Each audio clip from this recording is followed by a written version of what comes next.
Alright, so I have a 4 a.m. thought for you guys because it's 4 a.m. and I'm recording this video. So this last couple weeks I've been kind of like depressed. You guys haven't noticed. I try not to show it much on camera, but I've been pretty down. Just with the way that everything played out in the last couple weeks. You guys know what's going on. If you guys don't know what's going on, go check out those videos previously. But anyway, I was just thinking about the past, like when I was like 17, 18 years old, man. And there's something I miss, like very vividly in my memory. Something that I really miss from back then. You know, I remember going to high school, and then I went to a technical school after that. And I remember getting in my friends' cars, and we would go to lunch, or we would go, you know, somewhere. And at the technical school, I went to school to be a mechanic, so I was surrounded by fellow gearheads, and we all drove shitboxes. Like, everybody I knew drove an old, crusty, rusty shitbox. And I remember taking turns with my friends hopping in each other's shitboxes, and, you know, you had the smell of something burning, maybe a burning plastic or something, some oil dripping on the exhaust, and you would smell it up through the floorboard. Cars didn't run quite right, you know, maybe it had a misfire or something. You know, we complained, we hated it, you know, oh, this goddamn shitbox truck, I hate this truck, or I hate this car. But little did I know, 15 years later, I would miss that. Like, I literally missed that. Here's a picture of my shitbox right here, my first ever car.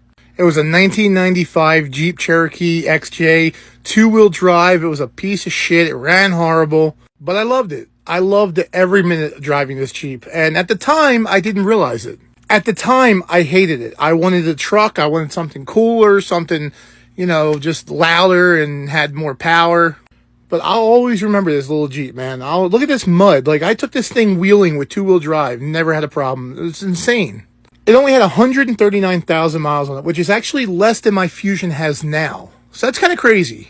And over there next to it is my buddy's 1991 Exploder. And that thing was a piece of shit as well. But, man, we had some good times. We took that thing out in the woods, and we launched it off hills, and, like, we did some crazy shit. I remember this one time we took it off a jump in the Pine Barrens, and his front suspension was never quite right after that. It was never the same. As I went on, I got another shitbox after that. This was my 97 Ram. It was louder. It was cooler. It had a V8. But it wasn't my Jeep. I love this truck, but, man, I'll tell you, that Jeep back when I was 17 years old, man. And some of us grew up. We got older. We bought new vehicles. We acquired some debt right here. And, yeah, it's great driving a new car. It's great having that new car smell. It's amazing. I love it. I don't love the payments, but it is great having a new car that's reliable and doesn't break down.